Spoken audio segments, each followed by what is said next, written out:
নমস্কাৰ স্বাগতম এয়া হৈছে দিনটোৰ শিৰোনাম ষ্টুডিঅ'ত মই প্ৰাঞ্চল এক ব্ৰেকিং নিউজ ভূটানে এৰিলে কুৰিছু জলবিদ্যুৎ প্ৰকল্পৰ পানী নদীবান্ধৰ পানী এৰাৰ পাছতে নামনি অসমত হাহাকাৰ বঙাইগাঁও জিলা প্ৰশাসনে জাৰি কৰিলে সতৰ্কবাণী নৈপৰীয়া ৰাজ্যক সতৰ্ক হৈ থাকিবলৈ আহ্বান প্ৰশাসনৰ নামনি অসমৰ ভিন্ন স্থানত বানৰ আশংকা কৰা হৈছে ভূটানে এৰিছে কুৰিছু জলবিদ্যুৎ প্ৰকল্পৰ পানী আৰু নদীবান্ধৰ পানী এৰাৰ পাছতেই নামনি অসমত হাহাকাৰ লাগিছে বঙাইগাঁও জিলা প্ৰশাসনে জাৰি কৰিছে সতৰ্কবাণী নৈপৰীয়া ৰাজ্যক সতৰ্ক হৈ থাকিবলৈ আহ্বান জনাইছে প্ৰশাসনে নামনি অসমৰ ভিন্ন স্থানত বানৰ আশংকা কৰা হৈছে আৰু বঙাইগাঁওকে ধৰি কেইবাখনো জিলাত প্ৰশাসনে জাৰি কৰিছে সতৰ্কতাৰ নিৰ্দেশনা ইতিমধ্যে কেইবাখনো নদীৰ জলপৃষ্ঠ বিপদসীমাৰ ওপৰেৰে বৈ আছে বঙাইগাঁও জিলা প্ৰশাসনৰ তৰফৰ পৰা ৰাজ্যক সজাগ আৰু সতৰ্ক হৈ থকাৰ আহ্বান জনোৱা হৈছে নদীত নৌকা চলোৱা মাছ মৰা আদিত প্ৰশাসনে নিষেধাজ্ঞা জাৰি কৰাৰ লগতে নৈপৰীয়া ৰাজ্যক সতৰ্ক ব্যৱস্থা অৱলম্বন কৰাৰ বাবে প্ৰশাসনে নিৰ্দেশ জাৰি কৰিছে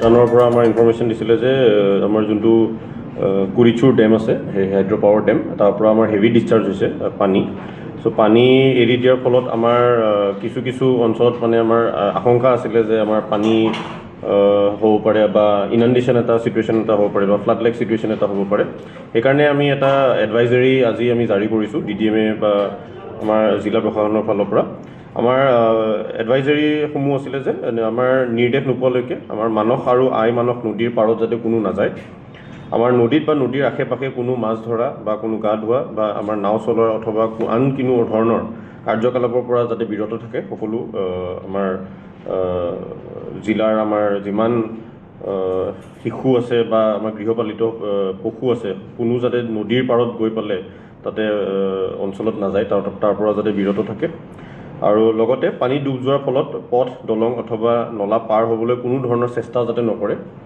আৰু জিলা প্ৰশাসনৰ জিলা দুৰ্যোগ ব্যৱস্থানৰ পৰা যিমান যি আমাৰ পৰৱৰ্তী যি আমাৰ এডভাইজৰী থাকে সকলোৱে যাতে মানি চলে 18 দিনে দুৰ্বিষহ জীৱন পাৰ কৰিছে উজনিৰ বন্যাৰ্তই এতিয়াও ঘৰৰ বাহিৰে ভিতৰে একাঠো বোকা পলস এতিয়াও জলমগ্ন হৈ আছে শিৱসাগৰৰ বহুকেইখন গাঁও ৰাজ্যত বানত এই পৰ্যন্ত প্ৰাণ হেৰুৱাইছে 89 গৰাকী লোকে কেতিয়া অন্ত পৰিব বন্যাৰ্তৰ দুখ দুৰ্দশা 18 দিনে দুৰ্বিষহ জীৱন উজনিৰ বন্যাৰ্তৰ হাজাৰ হাজাৰ বন্যাৰ্তৰ উভতিবলৈ নাই আশ্ৰয় ৰাজ্যত বানত এই পৰ্যন্ত মৃত্যু 89 গৰাকীৰ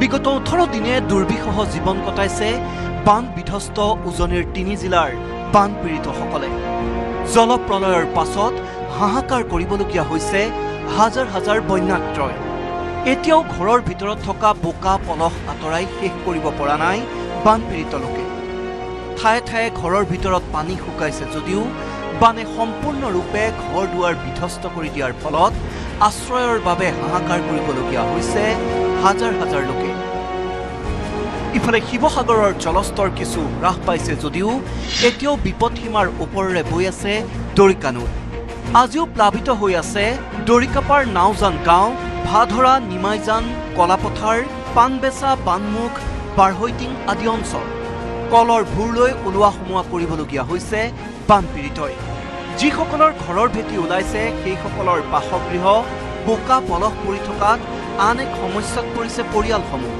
কেঁচা ঘৰসমূহ নষ্ট হোৱাত এতিয়াও দিন পাৰ কৰিবলগীয়া হৈছে আশ্ৰয় শিবিৰতে শিৱসাগৰ জিলাৰ বান পৰিস্থিতি কিছু উন্নতি হৈছে যদিও দৰিকা নদীৰ পানী বৰ্তমানেও বিপদ সীমাৰ কিছু ওপৰেৰে বৈ থকাত এতিয়াও বহু সংখ্যক গাঁও বানত প্লাবিত হৈ আছে গেছ কিছুমান উপঙি গ'ল ধৰিব নোৱাৰিলো এইটো দেখিছা নাই যিমানটো মানে বস্তুটো পানীটো দাগ আছে সিমানটো স্পীডত পানী আহিছে চবৰে বুজিছে আৰু পিছলৈ আৰু মানুহৰ বহুত লোকচান হৈছে এতিয়াও ডুবি আছে বাচন বৰ্তনো পোৱা নাই ভালেখিনি আৰু দেৱতুলি এনেকুৱা কিছুমান পানীত ডুবি আছে আৰু আনহাতে উজনিত বানত মৃত্যু হোৱা লোকৰ সংখ্যা বাঢ়িয়েই আছে ৰাজ্যত প্ৰলয়ংকৰী বানত এই পৰ্যন্ত প্ৰাণ হেৰুৱাইছে 89 গৰাকী লোকে বিপৰীতে বিধ্বংসী বানত নিজৰ মাটি ভেটি সকলো হেৰুৱাই এতিয়াও আশ্ৰয় শিবিৰত দিন কটাইছে হাজাৰ হাজাৰ লোকে। শিৱসাগৰৰ পৰা প্ৰদীপ গগৈৰ সহযোগত bureau report, news 18, Assam North east.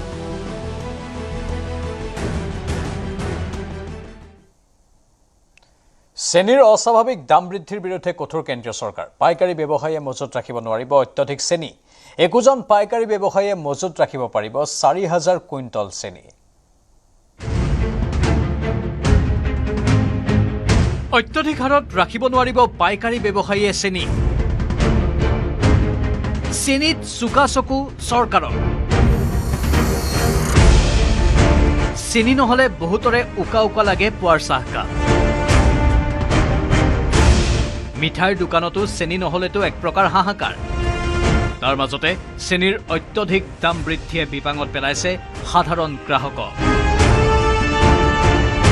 হঠাৎ বৃদ্ধি পাইছে চেনিৰ দাম। খুচুৰা বজাৰত 1 কেজি চেনিৰ দাম এতিয়া 55 টকা। পাইকাৰী বজাৰতো বাঢ়িল 5 টকাকৈ। এতিয়াতো চেনিৰ দামটো বহুত বাঢ়িছে। য'ত আমি 48 বেছি আছিলোঁ, এতিয়া আজি ডেটত 55 বিক্ৰী কৰিব লগা হৈ গৈছে। মানে চেনিৰ দামটো যেনেকুৱা। আৰু হোলচেলত কিমান? হোলচেলত আমাৰ এইটোৱে 52 পইণ্ট ছামথিং কিবা পইচা কিনা পৰে আমাৰ। তাতে কেৰিং খৰচা লৈ কিনে আমি 55 বিক্ৰী কৰিব লগা হয়। যিমান বিচাৰোঁ ইমান নাপাওঁ মানে। এতিয়া ষ্টকটো বহুত কমেই আছে নেকি চেনিৰ। চেনিৰ অস্বাভাৱিক দাম বৃদ্ধিৰ পাছতে কেন্দ্ৰীয় চৰকাৰে বান্ধিছে নিয়ম। পাইকাৰী ব্যৱসায়ীসকলে চেনি মজুতকৰণৰ ক্ষেত্ৰত মানিব লাগিব নিয়ম। 4,000 কুইণ্টলতকৈ অধিক চেনি মজুতকৰণত বাধা। অসাধু ব্যৱসায়ীয়ে যাতে অত্যধিক পৰিমাণত চেনিত মজুতকৰণ কৰি সেই চেনি অত্যধিক দামত বিক্ৰী কৰিব নোৱাৰে আৰু চেনিৰ মূল্য হ্ৰাস কৰাৰ কাৰণে কেন্দ্ৰীয় চৰকাৰে গ্ৰহণ কৰিছে এই বিশেষ পদক্ষেপ। কিয়নো প্ৰতিকূল বতৰৰ বাবে কুঁহিয়াৰ উৎপাদনৰ পৰিমাণ হ্ৰাস হোৱাৰ লগে লগে চেনিৰ উৎপাদনৰ পৰিমাণো হ্ৰাস পাইছে। বিপৰীতে চাহিদা বৃদ্ধি পাইছে চেনিৰ। বতৰৰ বাবে কুঁহিয়াৰৰ উৎপাদন হ্ৰাস পাইছে। সমান্তৰালভাৱে ইথানলৰ চাহিদা বৃদ্ধি পোৱাত চেনিৰ উৎপাদন হ্ৰাস পাইছে, যাৰ বাবে চেনিৰ অস্বাভাৱিক দাম বৃদ্ধিয়ে চেনিৰ ব্যৱসায়ীসকলক উৎসাহিত কৰিছে। চেনিৰ মূল্য বৃদ্ধিৰ লগে লগে চেনি কলসমূহে চেনিৰ উৎপাদন বৃদ্ধি কৰিছে। আনহাতে দেশত যিহেতু এতিয়া পেট্ৰলৰ মূল্য বৃদ্ধি হৈছে, গতিকে ইথানল ব্যৱহাৰ কৰা হৈছে পেট্ৰলত, অৰ্থাৎ পেট্ৰলত ইথানল মিহলি কৰা হৈছে। কিন্তু চেনিৰ যিসকল উৎপাদক আছে, কুঁহিয়াৰ যিসকল উৎপাদক আছে, তেওঁলোকে অত্যধিক মুনাফা লাভৰ বাবে ইথানল উৎপাদনৰ বিপৰীতে চেনি উৎপাদনৰ পৰিমাণ বৃদ্ধি কৰিছে, যাৰ ফলস্বৰূপে কেন্দ্ৰীয় চৰকাৰে এতিয়া ইথানল উৎপাদনৰ হাৰ বৃদ্ধি কৰিবৰ কাৰণে চেনি মজুতকৰণৰ ক্ষেত্ৰত বিশেষ নিষেধাজ্ঞা আৰোপ কৰিবলগীয়া পৰিস্থিতিৰ সৃষ্টি হৈছে। কেন্দ্ৰীয় চৰকাৰে জাৰি কৰা নিৰ্দেশনা নামানিলে জৰিমনা বিহা হ'ব অসাধু ব্যৱসায়ী। চেনিৰ মূল্য নিয়ন্ত্ৰণৰ বাবে চৰকাৰে গ্ৰহণ কৰিছে এই সিদ্ধান্ত।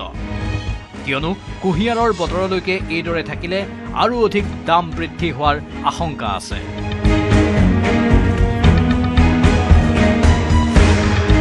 ভিডিঅ' জাৰ্নেলিষ্ট অঞ্জন ডেকাৰ সহযোগত বিষ্ণু শইকীয়াৰ report, news 18, Assam North east.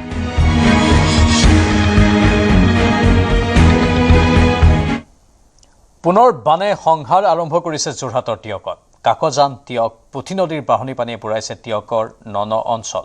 ইফালে চলিত বানত ক্ষতিগ্ৰস্ত হৈছে যোৰহাট জিলাৰ 376খন বিদ্যালয়ৰ লগতে এখন মহাবিদ্যালয়।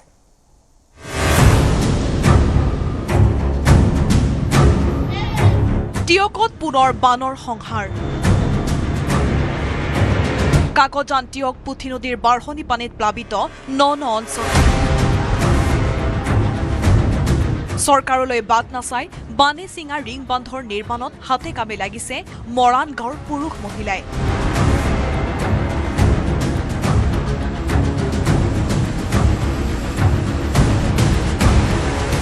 যিহেতু সকলো শেষ কৰিছে, বহু পৰিয়ালৰ ঘৰ বাৰী, সা সম্পত্তি, খেতি পথাৰ সকলো শেষ কৰি দিছে।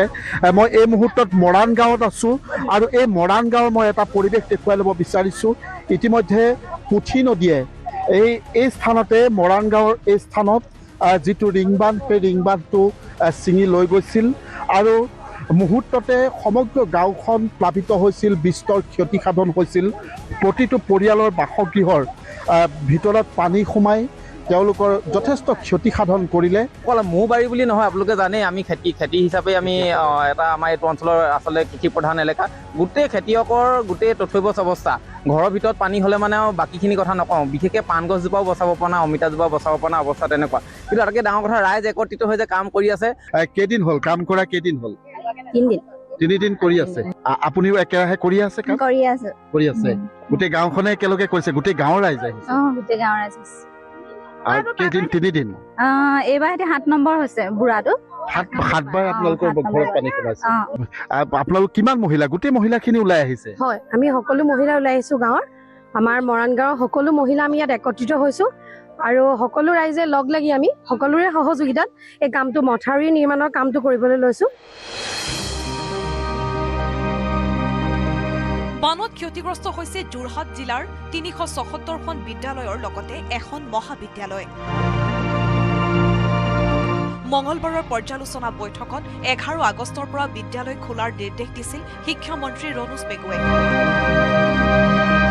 কিন্তু মঙলবাৰে নিশাৰ বৰষুণৰ বাবে পুনৰ বন্ধ ৰাখিব লগা হ'ল 2 দিন পূৰ্বে খোলা বিদ্যালয়। টিয়ক নদী, কাকজান নদী, পুঠি নদী, এই নদীকেইখনৰ জলস্তৰ বৃদ্ধি পোৱাৰ পিছত আকৌ যিসকল বানাক্ৰান্ত লোক, সেই লোকসকল পুনৰ বানাক্ৰান্ত হৈছে। তেওঁলোকৰ ঘৰ বাৰী পানীত তল গৈছে। আৰু তাতোতকৈ ডাঙৰ কথা, ইতিমধ্যে যিসমূহ বিদ্যালয় ইতিমধ্যে পানীৰ পৰা ওলাইছিল, সেই বিদ্যালয়সমূহ পুনৰ তল গৈছে। আৰু যোৰহাট জিলাৰ ৩৭৪খন বিদ্যালয় আৰু এখন মহাবিদ্যালয় বিশেষভাৱে ক্ষতিগ্ৰস্ত হোৱাৰ যিটো তথ্য দাঙি ধৰিছিল। আৰু অহা 10 তাৰিখৰ পিছত 11 তাৰিখৰ পৰা বিদ্যালয়সমূহ সকলো বিদ্যালয় খুলিবৰ কাৰণে ব্যৱস্থা কৰাৰ কথা তেওঁ উল্লেখ কৰিছিল। আৰু এইকেইদিন স্কুল চাফ চাফাই কৰা হৈছিলে, আকৌ আজি মানে পানী উঠি গ'ল যে এতিয়া স্কুলৰ ভিতৰত পানী 1 হাতমান ওপৰলৈকে উঠিছে। আৰু 8 তাৰিখৰ পৰা আমাৰ স্কুল হোৱা কথা আছিল, কিন্তু এইটো অৱস্থাত আমাৰ স্কুল কেনেকৈ বহুৱাম? ইটোৰ পাছত সিটো বাঢ়নি পানীয়ে কাকজান প্লাবিত কৰাৰ পাছতো এতিয়ালৈকে চৰকাৰী সাহায্য নোপোৱাৰ অভিযোগ বানাক্ৰান্তৰ। আমাৰ ঘৰ ডুবি গোটেই ঘৰৰ একদম বিচনাৰ ওপৰত পানী, তাৰপিছতে ল'ৰা মই বিচনাৰ ওপৰত মানে চোফাৰ দি পিনি শুৱাই থৈছোঁ। ৰাতি 1:30 বজাত পূৰা পানী সোমাই গৈছে। আমাৰ গাঁওবুঢ়াই আহিছিলে, গাঁওবুঢ়াই মানে ঘৰ চাবিয়া কৰিছিলে। তেতিয়া ক'লে কি বোলে আপোনালোকে পইচা নাপায়, কাৰণ কেলে নাপায়, আপোনালোকৰ লেপটো চাওক, এনেকুৱাবোৰ বস্তুৰ কাৰণে পইচা 15,000টো আহিছে, আপোনালোকে নাপায়। একোৱে নাই পোৱা, আমি ৰিলিফ বুলিবলৈও নাই পোৱা। পইচা পাতি ফালৰ পৰা এতিয়া 15,000 চবৰে সোমাইছে, কিন্তু আমাৰ নাই সোমোৱা, আমি নাপাওঁ বোলে। এনেকুৱা হয় যে বাৰীত পাণ গছজোপাৰ পৰা আৰম্ভ কৰি অমিতাজোপা একো নাই বৰ্তমান, কিন্তু এতিয়া 6বাৰ 7বাৰ পানী সোমাই গ'ল। কিন্তু চৰকাৰী আঁচনি বুলি আমি এতিয়ালৈকে একো পোৱা নাই। কিন্তু চৰকাৰী আঁচনিবিলাকতো তেনেকুৱা নহয়, আমি পাম নেপামটো এটা বেলেগ কথা, কিন্তু ৰাইজে একত্ৰিত হৈ কামখিনি কৰি আছে। 18 দিনৰ পাছতো কমা নাই বানাক্ৰান্তৰ দুৰ্দশা। কাকজান, টিয়ক আৰু পুঠি নদীৰ বানে জুৰুলা কৰিছে টিয়কৰ বানাক্ৰান্তক। এতিয়ালৈকে পানী এতিয়া 4 নম্বৰ সোমালে, যেবাৰ মানে হেৰি হয় সেইবাৰ সোমাই, আৰু চবতকৈ আগত আমাৰ এডোখৰতে সোমাই পানী, কিন্তু আমি একোৱে নাপাওঁ সহায়। এইসকল লোক মই কৈছোৱে, আকৌ পানীৰ তলত তেওঁলোক আহিছে, পানীৰ ঘৰ ডুবিছে, কিন্তু তেওঁলোকে যিখিনি সাহায্য পাব লাগে বা যিটো চৰকাৰে শেহতীয়াকৈ বান ক্ষতিগ্ৰস্তসকলক 15,000কৈ প্ৰথম কৃষ্টিৰ এককালীন সাহায্য যিটো ঘোষণা কৰিছে, সেয়াও পোৱা নাই কৈছে। কিন্তু আকৌ পানী হৈছে।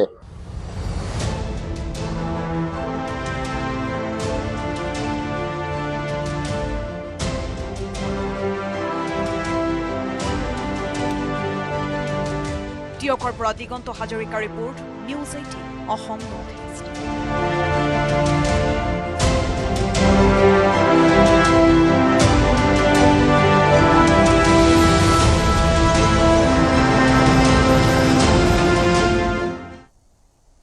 এজাক ধাৰাসাৰ বৰষুণ আৰু তাৰ লগে লগে স্তব্ধ মহানগৰ গুৱাহাটী। পথ ঘাট, বাসগৃহ, শিক্ষানুষ্ঠান সকলোতে একেই ছবি। কোটি কোটি টকা ব্যয় কৰিও কিয় আজিও কৃত্ৰিম বানৰ পৰা মুক্তি নাপালে গুৱাহাটীবাসীয়ে? পুনৰ একেই প্ৰশ্নৰ উত্তৰ বিচাৰি পানীৰ মাজত হাহাকাৰ মহানগৰীৰ বাসিন্দাৰ। দুখ, বেদনা আৰু দুৰ্ভোগৰ আন এক নাম যেন গুৱাহাটীৰ কৃত্ৰিম বান। এজাক ধাৰাসাৰ বৰষুণেই যেন যথেষ্ট। ঘৰৰ পৰা ওলাব নোৱাৰা অৱস্থা, কাম সামৰি ঘৰমুৱা হ'ব নোৱাৰা দুৰ্যোগ। প্ৰতিবাৰেই যেন একেই কাহিনী, একেই দুৰ্দশা, একেখিনি ঠাই, একেকেইখন ছবি। প্ৰতি বছৰে বাৰিষা আহিলেই ৰাজধানীৰ বিভিন্ন প্ৰান্তত পুনৰাবৃত্তি হয় একেই দৃশ্য। কৃত্ৰিম বানৰে যুঁজ যেন মহানগৰবাসীৰ বাবে নৈমিত্তিক। এয়া হৈছে ৰুক্মিণী গাঁৱৰ সদাব্যস্ত ৰাজপথ, য'ৰ ভিতৰত কেইবাখনো শিক্ষানুষ্ঠান আছে, কেইবাটাও অফিচ কাছাৰী আছে। কিন্তু সেই ধৰণৰ পৰিৱেশৰ মাজতেই কিন্তু আজি যেন হঠাৎ আকস্মিকভাৱে অহা বৰষুণ জাকৰ পিছতেই আকস্মিকভাৱে গোটেই প্ৰক্ৰিয়াটো বন্ধ হৈ পৰিছে। মানুহ ঘৰৰ ভিতৰত আবদ্ধ হৈ আছে। মাজে মাজে দুই এটা ফোন SDRF-লৈ আহিছে আৰু তেওঁলোকে উদ্ধাৰ কৰিবলৈ তেওঁলোকে ভিতৰলৈ এইদৰে যাত্ৰা কৰিছে। Hatigaon, Beltola, Rukmini Gaon, Kahilipara, Haukuchi, Lal Ganesh, Satgaon, VIP, Zoo Road, Chandmari, Anil Nagar, Nabin নগৰ, পাথৰকুৱেৰী, সাতগাঁও সংযোগী পথকে ধৰি গুৱাহাটীৰ বিস্তীৰ্ণ অঞ্চল পানীৰ তলত।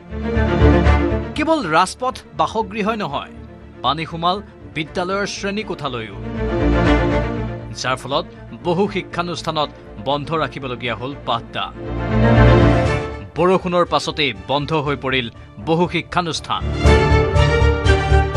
গুৱাহাটী মহানগৰীৰ মাজমজিয়াৰ এখন শিক্ষানুষ্ঠানত এই মুহূৰ্তত উপস্থিত আছোঁ, য'ত কিছু দূৰ আগুৱাই আহি মই প্ৰায় একাঠু পানীৰ মাজত এই মুহূৰ্তত অৱস্থান লৈছোঁ। কিন্তু আগলৈ যাবলৈ পৰা এটা পৰিৱেশ নাই, কাৰণ শিক্ষানুষ্ঠানখনলৈ শিক্ষাৰ্থী আহিছে ঠিকেই, কিন্তু আজি পানী হোৱাৰ বাবেই এই শিক্ষানুষ্ঠানখন এই মুহূৰ্তত বন্ধ দিবলগীয়া এটা পৰিৱেশ এই মুহূৰ্তত দেখিবলৈ পাইছোঁ। কোন ক্লাছত পঢ়া? এতিয়াতো পানী উঠিছে স্কুলত, কি হ'ব আজি? কি হ'ব, এয়া ঘৰত গুচি যাব লাগিব। ৰুক্মিণী গাঁৱত বানত আবদ্ধ লোকসকলক উদ্ধাৰ কৰিবলৈ বুধবাৰে পুৱাৰে পৰা অভিযান চলালে প্ৰশাসন আৰু SDRF-এ। নাও লৈ বানপীড়িতক নিৰাপদ স্থানলৈ স্থানান্তৰৰ প্ৰক্ৰিয়া চলিল। ৰুক্মিণী গাঁও এলেকাৰ পানী উলিয়াবলৈ ব্যৱহাৰ কৰিবলগীয়া হ'ল দুটাকৈ পাম্প। বানত আবদ্ধ বৃদ্ধা মহিলাক উদ্ধাৰ কৰিলে SDRF-ৰ দলে। বৰষুণ গ'ল যদিও সমস্যাৰ অন্ত পৰা নাই। বাসগৃহ, জীৱন জীৱিকা আৰু স্বাভাৱিক পৰিস্থিতি ঘূৰি অহালৈ অপেক্ষাৰত বহুজন। এই কৃত্ৰিম বান সংকটে বানপীড়িতৰ কষ্ট আৰু যন্ত্ৰণাক অধিক অসহনীয় কৰি তুলিছে। আমাৰ এতিয়া অভ্যাস হৈ গৈছে আৰু অভ্যাস হৈ গৈছে। মানে বৰষুণ আহিলেই মানে সাজু থাকে আৰু পোৱাৰ কাৰণে সাজু হৈ থাকিব লাগে। স্কুল কলেজ যোৱা চাগে নিশ্চয় ঘৰত মানুহ আছে, সেইখিনিৰ কাৰণে সমস্যা এটা হয়। স্কুলটো প্ৰায় যাবই নোৱাৰে, বন্ধই হৈ থাকে, আৰু ডিউটিৰ ক্ষেত্ৰতো ঠিক তেনেকুৱাই। পাৰিলে যাওঁ আৰু নোৱাৰিলে আৰু অফে ল'ব লাগে, মানে মিলাব লাগে আৰু এনেকৈ যিয়ে নহওক। পৰিকল্পনাবিহীন বানমুক্ত প্ৰকল্প, বান ৰোধৰ বাবে কোটি কোটি টকা ব্যয়। চৰকাৰখনে কোটি কোটি টকা খৰচ কৰাৰ পিছতো বাস্তৱ ছবিখন কিন্তু সলনি হোৱা নাই। প্ৰতি বছৰে একেই কৃত্ৰিম বান, একেই জনতাৰ দুৰ্ভোগ। সেয়ে মহানগৰবাসীৰ একেটাই প্ৰশ্ন, কেতিয়া অন্ত পৰিব গুৱাহাটীৰ এই কৃত্ৰিম বানৰ বিভীষিকা? ভিডিঅ' জাৰ্নেলিষ্ট অঞ্জন ডেকাৰ সহযোগত গুৱাহাটীৰ পৰা দীপাংকৰ দাসৰ report, news 18 Assam North east.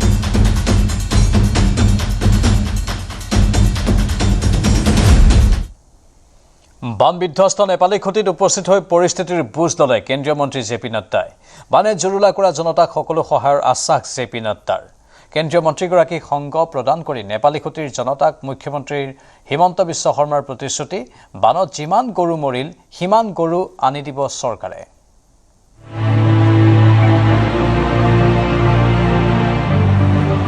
বানে বিধ্বস্ত কৰা নেপালী খুঁটিত কেন্দ্ৰীয় মন্ত্ৰী JP নাড্ডা।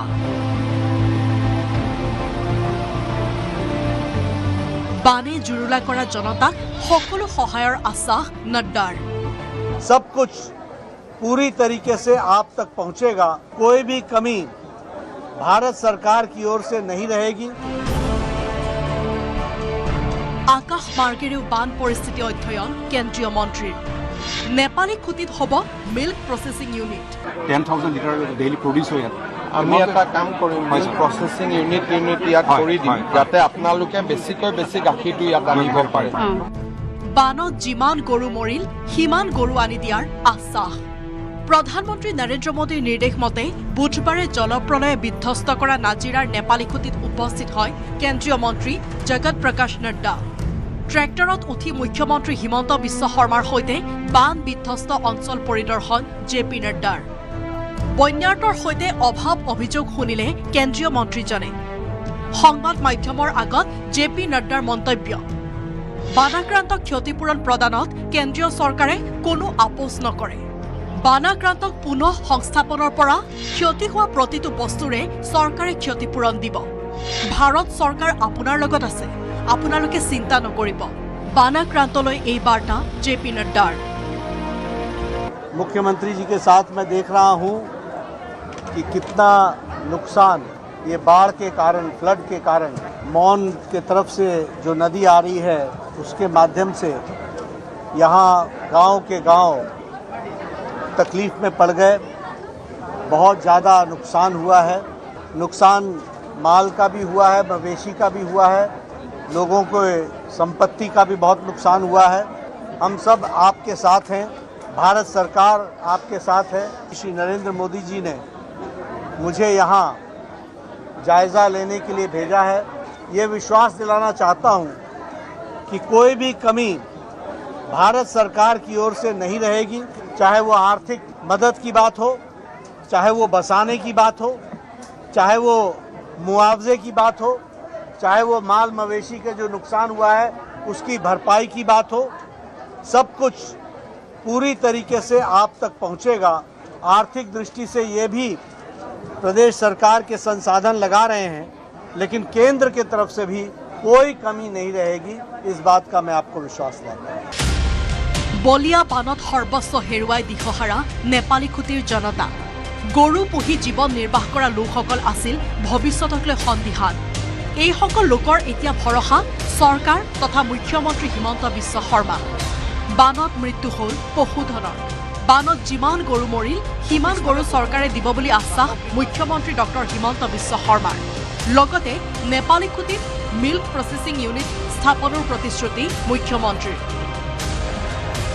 ঘৰৰ কাৰণে কাক কিমান লাগিব আৰু গাই গৰু তাতে এটা লিষ্ট বনাবি কাৰ কিমান গাই গৰু মৰিছে মই যিমান মৰিছে যাৰ যিমান পৰিছে কিমান গৰু মই আনি দিম 10,000 লিটাৰ ডেইলি প্ৰডিউচ হয় ইয়াত আমি এটা কাম কৰিম প্ৰচেছিং ইউনিট ইয়াত কৰি দিম যাতে আপোনালোকে বেছিকৈ বেছি গাখীৰটো ইয়াত আনিব পাৰে মই কৰি দিম আৰু বেলেগ ইণ্ডাষ্ট্ৰী কৰিব পাৰে মই বিধায়ক মোৰ আপুনি এটা ছাজেশ্যন দিব যে ইয়াত কি কি কাম সম্ভৱ হ'ব ঠিক আছে মই মৰুগাৰ কথা মই পাতি ল'ম নেপালী খুঁটিৰ দুখ দুৰ্দশাৰ বুজ লৈ নাগালেণ্ডলৈ ৰাওনা হয় কেন্দ্ৰীয় মন্ত্ৰী জে.পি. নড্ডা ইপিনে উজনি অসমৰ বান পৰিস্থিতিৰ বুজ ল'বলৈ 3 দিনৰ কাৰ্যসূচী লৈছিল মুখ্যমন্ত্ৰীয়ে কিন্তু এই কাৰ্যসূচী 4 দিনলৈ বৃদ্ধি কৰে হিমন্ত বিশ্ব শৰ্মাই জে.পি. নড্ডাক সংগ দিয়াৰ পাছত মুখ্যমন্ত্ৰী উপস্থিত হয় নাজিৰাৰ বামুণ পুখুৰীত নাজিৰাৰ বামুণ পুখুৰীত পোহনীয়া কুকুৰ বচাবলৈ গৈ প্ৰাণ হেৰুওৱা ৰিদিন পানিকাৰ বাসগৃহত উপস্থিত হয়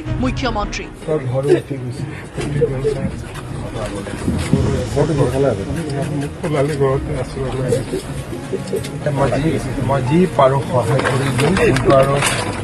পৰিয়ালটোক সমবেদনা জ্ঞাপন কৰাৰ লগতে আৰ্থিক সাহায্যও প্ৰদান কৰে মুখ্যমন্ত্ৰী ডক্টৰ হিমন্ত বিশ্ব শৰ্মাই কুকুৰটো কোলাত তুলি ল'লে মুখ্যমন্ত্ৰীয়ে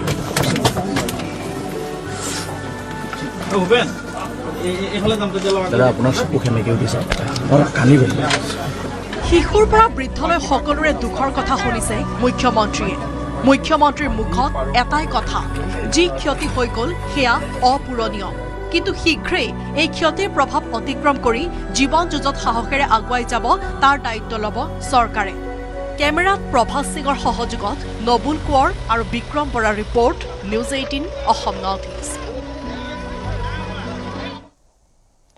বানে ধোৱা নেপালী খুঁটিত বিশুদ্ধ খোৱাপানীৰ ব্যৱস্থা কৰিছে জনস্বাস্থ্য কাৰিকৰী বিভাগে শিৱসাগৰ আৰু চৰাইদেউত স্থাপন কৰা হৈছে 18টা মোবাইল ৱাটাৰ ট্ৰিটমেণ্ট প্লাণ্ট জনস্বাস্থ্য কাৰিকৰী বিভাগৰ সহযোগত পাঞ্জাবৰ জ্যোতি ফাউণ্ডেশ্যনে নেপালী খুঁটিত সংযোগ কৰিলে মোবাইল ৱাটাৰ ট্ৰিটমেণ্ট প্লাণ্ট। নেপালী খুঁটিত জনস্বাস্থ্য কাৰিকৰী বিভাগৰ মোবাইল ৱাটাৰ ট্ৰিটমেণ্ট প্লাণ্ট।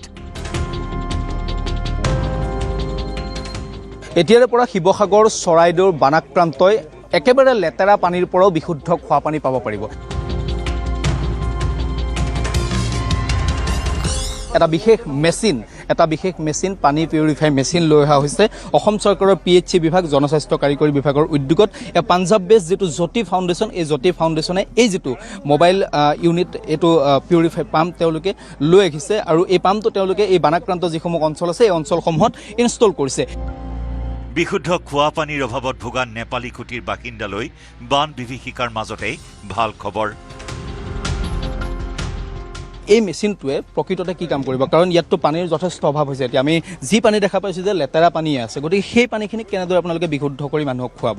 আপোনালোকে নিজেই দেখি আছে, আমি যিখিনি চবতকৈ ৱৰ্ষ্ট হিট আমাৰ জেগা আছে তাত আমি অসমৰ বিভিন্ন জেগাত এনেকুৱা থকা আমি এইটো মোবাইল ৱাটাৰ ট্ৰিটমেণ্ট প্লাণ্ট আপোনালোকে দেখিছে সব জেগাতে লাগি আছে। য'তেই আজি ইয়াত আমি লগোৱা নাছিলোঁ কেলৈ ইয়াত এতিয়ালৈকে মানুহবোৰ নাই, এতিয়া নতুনকৈ মানুহ চব হাগি যোৱা জেগা ইয়ালৈ চব আহিব, গতিকে আমি ইয়াত এইটো সংস্থাপন কৰিছোঁ। ইয়াত এটা কৰিছোঁ আৰু ইয়াৰ পৰা 50 মিটাৰ আঁতৰত নৈৰ কাষত কৰিছোঁ। নৈৰ পানীটোৱে আমি ইয়াত শোধন কৰিম। এইটো মোবাইল ৱাটাৰ ট্ৰিটমেণ্ট প্লাণ্ট। এই মোবাইল ৱাটাৰ ট্ৰিটমেণ্ট প্লাণ্টটো সেইটো আমাক ইউনিচেফে দিছে আৰু এইটো জ্যোতি ফাউণ্ডেশ্যন তেওঁলোক স্বয়ংসেৱক মানে তেওঁলোকক আমাক সহায় কৰিছে। ৱাটাৰ ট্ৰিটমেণ্ট প্লাণ্টেৰে লেতেৰা পানীৰ পৰা নিষ্কাশন কৰা হৈছে বিশুদ্ধ পানী। দিখৌৰ পৰা নেপালী খুঁটিত সংযোগ কৰা হৈছে 2টা প্লাণ্ট। শিৱসাগৰ আৰু চৰাইদেউত এতিয়ালৈ 18টা প্লাণ্ট সংযোগ কৰিছে।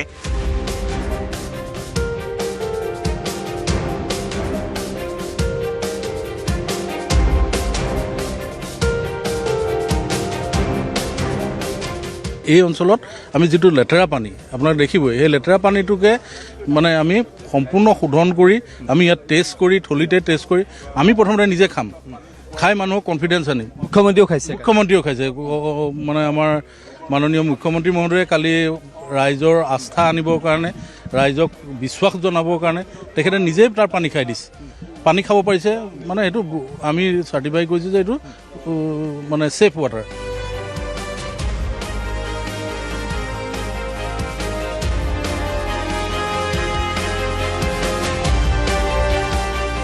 এই পানীটো, এই যিটো লেতেৰা পানী আছে, এই লেতেৰা পানীটো ইয়াৰ মানুহে বিশুদ্ধ কৰি খাব পাৰিব। সেইটোৱে আমি খুৱাই আছোঁ। আমি এতিয়া আপুনি কালি শিৱসাগৰত দেখিলে সেই পানী আমি খুৱাইছোঁ। ইয়াত আমি এতিয়া সেই তাৰ পৰা পানী লৈছোঁ। নদীৰ যিটো একদম নদীতটো এতিয়া চাফা পানী অহা নাই, সেই নদীৰ পৰাই পানী লৈছোঁ। গতিকে ইয়াত আমি এইটোৱে মানুহক আশ্বস্ত কৰিব বিচাৰিছোঁ যে জনস্বাস্থ্য কাৰিকৰী বিভাগ আপোনালোকৰ লগত আছে।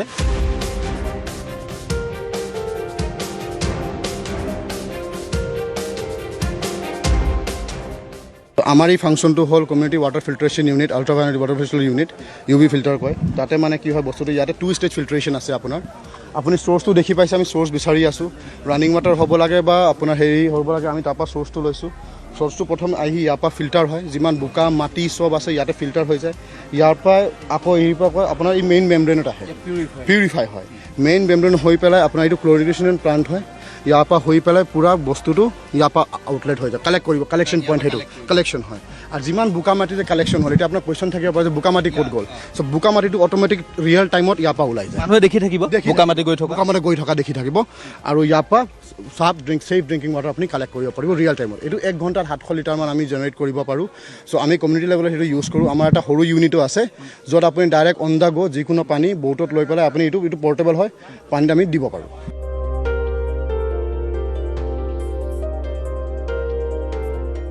স্বাভাৱিকতে অসম চৰকাৰৰ জনস্বাস্থ্য কাৰিকৰী বিভাগৰ এটা ভাল পদক্ষেপ বানাক্ৰান্তক অলপমান সকাহ দিবৰ বাবে জ্যোতি ফাউণ্ডেশ্যনক আপুনি পাঞ্জাবৰ ধন্যবাদ জ্ঞাপন কৰিব লাগিব। তেওঁলোকে এই বানাক্ৰান্ত লোকসকলক এই মুহূৰ্তত বিশুদ্ধ খোৱা পানীৰ জৰিয়তে এনেকুৱা ধৰণৰ এটা অত্যাধুনিক প্ৰকল্পৰ জৰিয়তে সহায় কৰিবলৈ ওলাই আহিছে।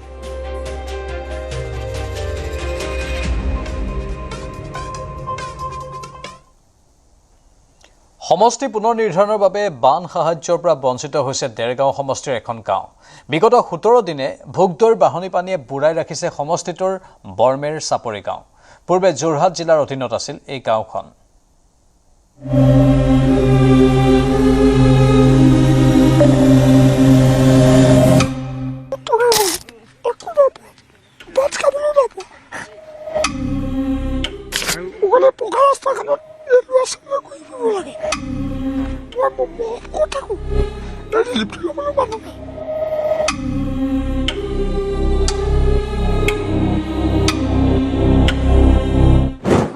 পাকঘৰ ভাগি উঠি গুচি গ'ল, ফিচাৰী গুচি গ'ল আৰু মানুহকেইটা লোকৰ ঘৰত আছো।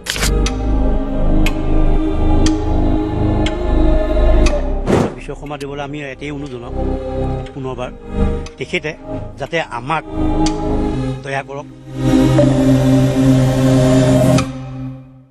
17 দিনে ভোগদৈৰ বাঢ়নি পানীৰ তলত বৰমেৰ চাপৰি গাঁও।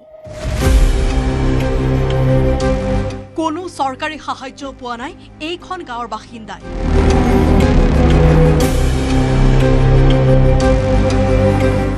কাৰণ সমষ্টি পুনৰ নিৰ্ধাৰণ।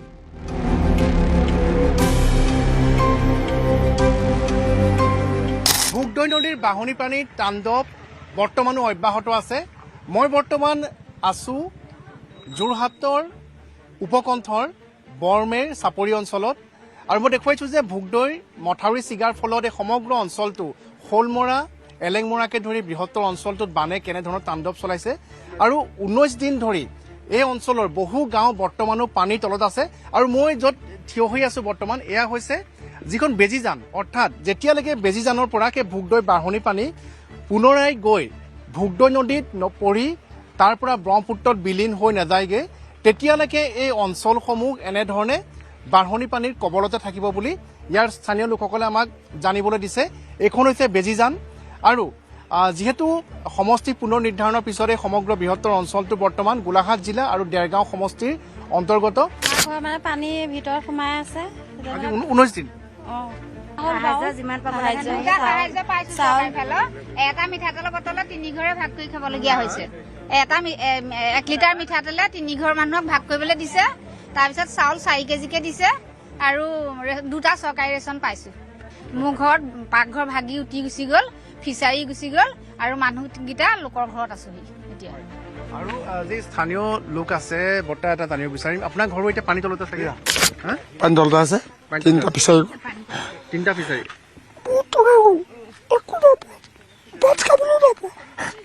আৰু চৰকাৰৰ ফালৰ পৰা একো নাই দিয়া নেকি? 1.5 কেজিকে চাউল দিছিলে প্ৰথম, তাৰপৰা 2 কিলোকে দিলে আৰু একো নাপোৱা। আৰু পকা ৰাস্তাখনত এই ল'ৰা ছোৱালীয়ে ঘূৰি ফুৰিব লাগে। মই ক'ত থাকোঁ, এই লিফ্ট ল'বলৈ মানুহ নাই, মিছেছ আছে আৰু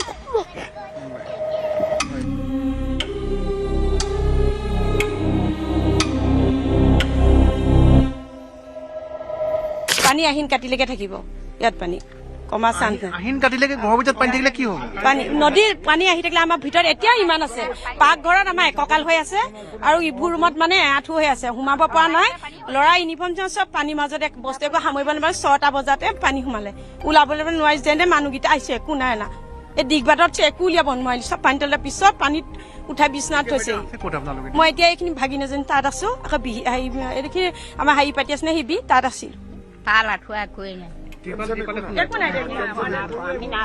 আঁঠুৱা নাই, আঁঠুৱা নোহোৱাকে শুইছে আপোনালোক? চৰকাৰৰ ফালৰ পৰা বিচনা চাদৰ এখন 2খনকে এখন কাটি কাটি এখন দিলে।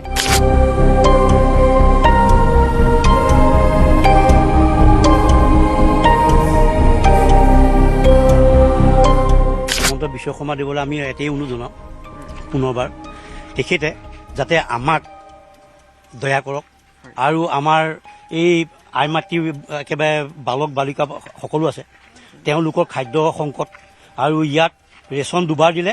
এবাৰ 3 কিলো চাউল দিছে, পুনৰবাৰ কৈছোঁ 3 কিলো চাউল দিছে আৰু 200 গ্ৰাম 300 গ্ৰাম মচুৰমাহ দিছে আৰু 4 ঘৰৰ মাজত 1 লিটাৰ মিঠাতেল ভাগ কৰি ল'ব দিছে।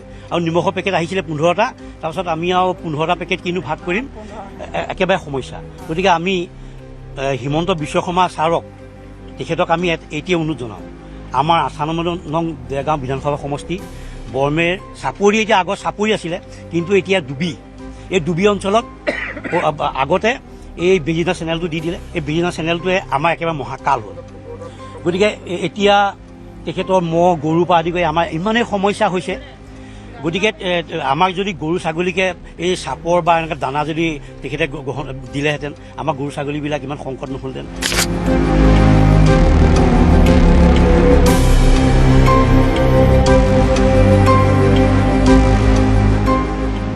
আমি যি দুৰ্গম অঞ্চল, যিহেতু সমষ্টি পুনৰ নিৰ্ধাৰণৰ পিছত এই অঞ্চলটো যোৰহাট জিলাৰ নহয়, গোলাঘাট জিলাৰ অন্তৰ্ভুক্ত হ'ল, দেৰগাঁও সমষ্টিৰ অন্তৰ্গত হ'ল আৰু সীমামূৰীয়া অঞ্চল হোৱাৰ বাবেই হয়তো জনপ্ৰতিনিধি দৃষ্টিত এই অঞ্চলটো অহা নাই। যি বৰমেৰ চাপৰি, আমি ৰাইজৰ মুখেৰে সকলোখিনি কথা চৰকাৰক অৱগত কৰিলোঁ। নেৰানেপেৰা বৰষুণে উফন্দাইছে নৈ উপনৈৰ বুকু। মঙলদৈৰ ঔতলা পঞ্চায়ত এলেকাত ছিগিল নোৱা নৈৰ মথাউৰি। গহপুৰতো কুকুৰজান নদীৰ বাঢ়নী পানীত ছিঙিল বৰঘুলি ৯ নম্বৰ ৱাৰ্ডৰ মথাউৰি। কাৰ্বি পাহাৰৰ পৰা নামি অহা ঢলে কাজিৰঙাৰ লগতে প্লাবিত কৰিলে কলিয়াবৰৰ ডিজু ভেলী চাহ বাগিচা।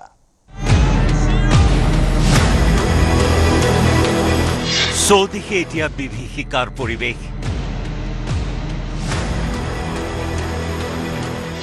নেৰানেপেৰা বৰষুণে উফন্দাইছে নৈৰ বুকু। মঙলদৈ আৰু গহপুৰত ছিঙিল মথাউৰি।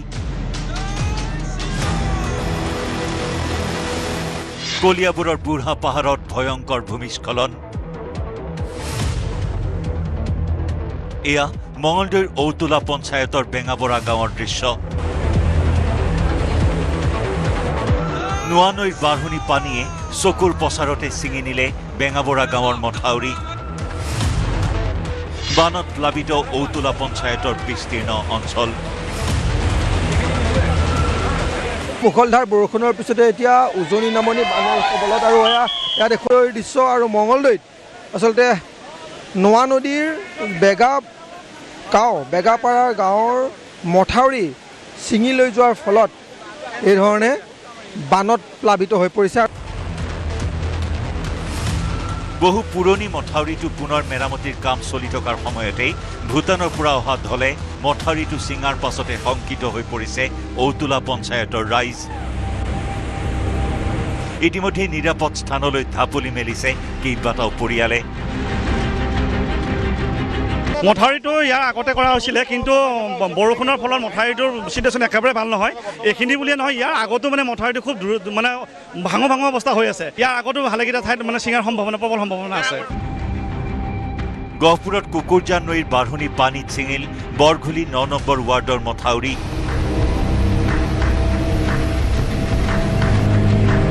ব্ৰহ্মাজান, চেঁচা, ডুবিয়া, বালিজান নৈৰ তাণ্ডৱৰ পিছত এইবাৰ কুকুৰজানৰ পানীয়ে বুৰালে ঘৰ দুৱাৰৰ লগতে কৃষি পথাৰ। ভগ্ন মথাউৰিত পানী সোমাইছে, তাৰ সমান্তৰালকৈ এই মুহূৰ্তত গহপুৰৰ 10 নম্বৰ ৱাৰ্ডৰ যি বৰঘুলি অঞ্চল আছে, এই মুহূৰ্তত মথাউৰি ভাঙি পৰিছে। সহযোগীয়ে দেখাব এআঁঠু পৰ্যন্ত পানীত নামি এইসকল লোক এতিয়া আহিছে, কাৰণ উপায় নাই। মাথাই ভাঙিলে আমাৰ মেঠাইটোৰ কাৰণে আমাৰ বহুত কষ্ট হৈ আছে আজি বহুত দিনৰ পৰা। দলংখন আমাৰ বনাবলৈ আমাৰ ছাৰে ৰিপুণ ছাৰে উৎপল ছাৰে আমাক 5 লাখ টকা দিছিলে, বনাবলৈ আৰম্ভ কৰিছিলে। প্ৰথম চোৱা আৰম্ভ কৰাৰ লগে লগে আমাৰ বাৰিষা পইচাটো দিলে, আৰম্ভ কৰাৰ লগে লগে আমাৰ পানী আহিলে। পানী অহাৰ কাৰণে আমাৰ দলংখন ভাঙিব নোৱাৰা হ'ল। ওদালগুৰি ডিমাকুছিত ভয়ংকৰ ঘটনা। বাদলাপাৰাত শুক্লাই নৈ ঢলে উটুৱাই নিলে 4 কণমানি ছাত্ৰ ছাত্ৰীক।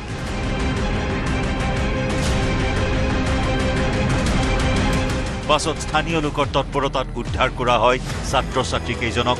অৱশ্যে নৈৰ ঢলে উটুৱাই নিয়ে শিক্ষাৰ্থীৰ চাইকেল আৰু স্কুল বেগ। শুক্লাই নৈত পানী বাঢ়িলে বহিৰ্বিশ্বৰে বিচ্ছিন্ন হৈ পৰে যোগাযোগ। যেতিয়া সিহঁতৰ ঘৰলৈ উভতি গৈ আছিলে, সেই ঘৰখন পাৰ হোৱাৰ আগত সিহঁতে এখন নদী পায়। সেই নদীখনক শুক্লাই নামেৰে পৰিচিত নদীখন পাৰ হোৱাৰ সময়তে একেবাৰে ভয়াৱহ অৱস্থাৰ পানী আহি সিহঁতক উভতাই লৈছিলে। উভতাই নিওঁতে সেই ল'ৰা ছোৱালীসকলৰ চাইকেলখন লৈ গৈছে, তাৰপিছত কিতাপ লৈ গৈছে, আৰু ল'ৰা ছোৱালীসকলে এজনে একেবাৰে অৱস্থা বেয়া হৈ কিনে মেডিকেলত তেওঁ এডমিট হৈ আছে, আৰু 2জন মোৰ লগত আছে। ইফালে নেৰানেপেৰা বৰষুণৰ ফলত কলিয়াবৰৰ বুঢ়া পাহাৰত ভূমিস্খলন। পাহাৰৰ প্ৰকাণ্ড শিল গছ মাটি খহি বহু সময়লৈ বন্ধ হৈ পৰে 715 নম্বৰ ৰাষ্ট্ৰীয় ঘাইপথ ফলত ৰাজপথৰ দুয়োপাৰে আবদ্ধ হৈ পৰে শ শ যান বাহন পৰৱৰ্তী সময়ত প্ৰশাসনৰ তৎপৰতাত একক পথ হিচাপে সৰু বাহন চলাচলৰ ব্যৱস্থা কৰা হয় নেৰানেপেৰা বৰষুণৰ ফলত কাৰ্বি আংলঙৰ পৰা বাগৰি অহা ঢলে বুৰালে কাজিৰঙাৰ বিভিন্ন অঞ্চল গহনা নদীৰ ঢলে কাষৰীয়া নেপালী গাঁও জলমগ্ন কৰাৰ লগতে একাংশ পৰিয়ালৰ ঘৰৰ ভিতৰতো সোমাল পানী আনহাতে কাজিৰঙা নেশ্যনেল পাৰ্ক হাইস্কুলত পানী সোমোৱাৰ বাবে বন্ধ কৰিবলগীয়া হ'ল বিদ্যালয়খনৰ পাঠদান একাধিক পৰ্যটক নিবাসতো সোমাল পানী গোলাঘাট জিলাৰ বাকীসমূহ বিদ্যালয়ৰ দৰে আমাৰ PMC কাজিৰঙা নেশ্যনেল পাৰ্ক হাইস্কুলৰো বিদ্যালয় চৌহদত পহৰা নদীৰ বাঢ়নি পানী উঠি বিদ্যালয়ৰ চৌপাশ আৱৰি ধৰিছে ইফালে কাৰ্বি পাহাৰৰ পৰা নামি অহা ঢলে কাজিৰঙাৰ লগতে প্লাবিত কৰিলে কলিয়াবৰৰ ডিজুভেলী চাহ বাগিচাৰ 23 নম্বৰ খণ্ড হঠাৎ অহা বানত বুৰ গৈছে ডিজুভেলী প্ৰাথমিক বিদ্যালয়ৰ কাষৰীয়া প্ৰায় 20টা পৰিয়ালৰ ঘৰ দুৱাৰ বিগত দুটা দিনে বানত বুৰ গৈছে কেইবাটাও বাসগৃহ এতিয়া ধৰক যে কালি ৰাতি পানীটো হৈছে কালি ৰাতি হোৱাৰ কাৰণে আৰু ৰাতিটো 4টামান বজাত পানী সোমাই গৈছিল ঘৰ ভিতৰত অৰুণাচলৰ পৰা নামি অহা প্ৰবল বাঢ়নি পানীয়ে হঠাতে প্লাবিত কৰিলে মাজবাটৰ খৰামখা গাঁও ভুটীয়া নৈৰ বাঢ়নি পানীয়ে বুৰাই পেলালে গাঁওখনৰ বহু পৰিয়ালৰ বাসগৃহ হঠাৎ অহা ঢলে অঞ্চলটোৰ শস্য পথাৰৰ লগতে পথ যোগাযোগো বিচ্ছিন্ন কৰি পেলাই নিমিষতে ঘৰ দুৱাৰ জলমগ্ন হোৱাত হাহাকাৰ পৰিৱেশৰ সৃষ্টি হয় বানপানীটো আপোনাৰ কমচে কম 4টামানত হৈছে হয় আপোনাৰ ঘৰ উঠি গৈছে পানী সোমাই গৈছে নিশা বিহপুৰীয়া সমষ্টিৰ ধলপুৰ বনপুৰৈ জামুগুৰিত হাহাকাৰময় পৰিস্থিতি জামুগুৰিত ব্ৰহ্মপুত্ৰৰ খহাই নিছিল মথাউৰিৰ এটা অংশ মাজনিশা জামুগুৰিত বিহপুৰীয়াৰ বিধায়ক ভূপেন বৰা গহপুৰৰ বিধায়ক উৎপল বৰাৰ লগতে লখিমপুৰ জিলা আয়ুক্ত জ্যেষ্ঠ আৰক্ষী অধীক্ষক জলসম্পদ বিভাগৰ অভিযন্তা উপস্থিত হৈ মথাউৰি বন্ধাৰ কাম আৰম্ভ কৰে দুই বিধায়ক আৰু লখিমপুৰ জিলা প্ৰশাসনৰ তৎপৰতাত ৰক্ষা পৰিল নৈপৰীয়া হাজাৰ হাজাৰ পৰিয়াল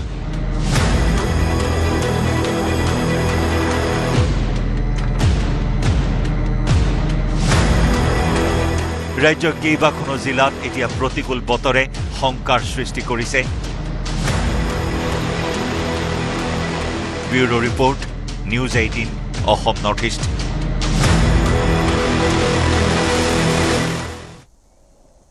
সাহায্য চিকিৎসা সেৱাৰ লগতে বানে ধোৱা শিৱসাগৰত চলিছে ঐতিহ্যৰ পুনৰুদ্ধাৰ অভিযান ঐতিহ্যৰ উদ্ধাৰ অভিযানত আগভাগ লৈছে মাজুলীৰ শিল্পী দিগন্ত হাজৰিকাই শিল্পীগৰাকীৰ প্ৰচেষ্টাত উদ্ধাৰ হৈছে 1068খন পৌৰাণিক সাঁচিপাতৰ পুথি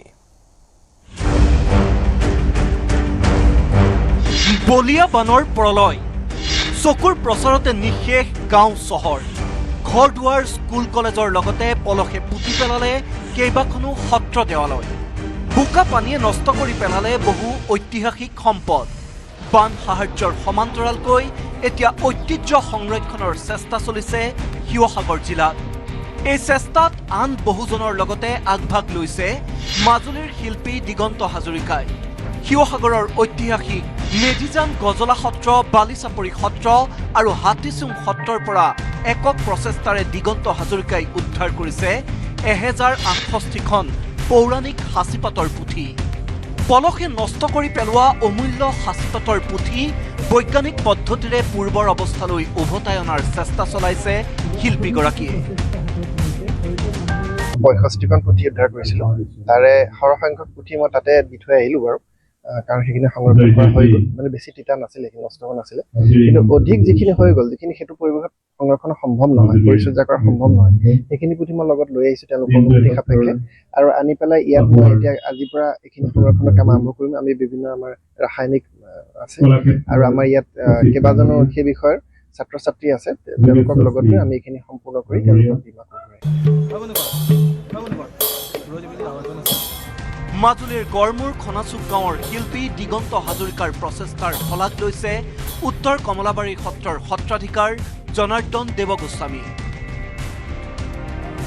এটা প্ৰশংসনীয় বুলি আমি এইবাবে ক'ব লাগিব যে এটা আপুৰুগীয়া সম্পদসমূহ তেখেতে সম্পূৰ্ণ নিজা খৰচত আৰু ইয়াতে সম্পূৰ্ণ পৰিচাৰ্য কৰি আকৌ পুনৰ সত্ৰসমূহক তেওঁলোকে যিখিনি সত্ৰই বিচাৰে সেইখিনি তেওঁলোকে আকৌ প্ৰদান কৰিব। কথা দিছে যে তেওঁ যথেষ্টখিনি তেওঁৰ লগত এটা টিম ৱৰ্ক কৰিব। মই ভাবোঁ সকলোৰে সহায় সহযোগিতাতে এই পদক্ষেপক আমি মাজুলীবাসীয়ে সকলো সময়তে আমি সহযোগিতা কৰি যাম।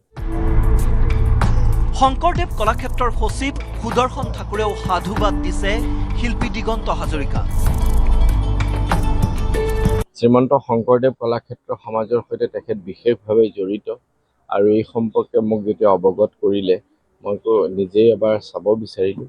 সকলোবোৰ যদিও উদ্ধাৰ কৰিব পৰা সম্ভৱ নহয় কিন্তু যিমান সংখ্যক পাৰি যেনেকৈ পাৰি আমি সেইসমূহক উদ্ধাৰ কৰিব লাগিব, সংৰক্ষণ কৰিব লাগিব। বিশেষ ৰাসায়নিকৰ ব্যৱহাৰেৰে সাঁচিপাতৰ পুথিসমূহ পৰিষ্কাৰৰ পাছত বিজ্ঞানসন্মতভাৱে শুকুৱাই পুনৰ সত্ৰসমূহক উভতাই দিয়াত ব্যস্ত হৈ আছে শিল্পী দিগন্ত হাজৰিকা।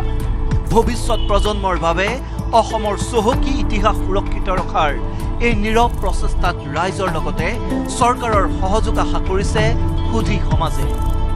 মাজুলীৰ পৰা ভাস্কৰ জ্যোতি কটকীৰ report, news 18 Assam North East. এক গুৰুত্বপূৰ্ণ খবৰ, চতিয়াত বানত নিখোজ দুজনৰ মৃতদেহ উদ্ধাৰ। মৃত লোক দুজন খেম শইকীয়া আৰু দীনেশ ভূমিজ। বাঢ়নী পানীয়ে উটুৱাই নিছিল দুয়োজন লোকক। কঠীয়া আনিবলৈ যাওঁতে উটুৱাই নিছিল পানীৰ সোঁতে। স্থানীয় ৰাইজে উদ্ধাৰ কৰে লোক দুজনৰ মৃতদেহ। পুনৰ জনাইছো, চতিয়াত বানত নিখোজ হোৱা দুজনৰ মৃতদেহ উদ্ধাৰ হৈছে। মৃত লোক দুজন খেম শইকীয়া আৰু দীনেশ ভূমিজ।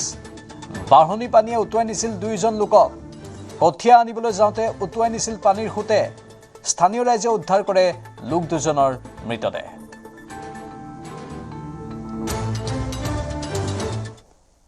এয়া আছিল দিনটোৰ শিৰোনাম। নমস্কাৰ।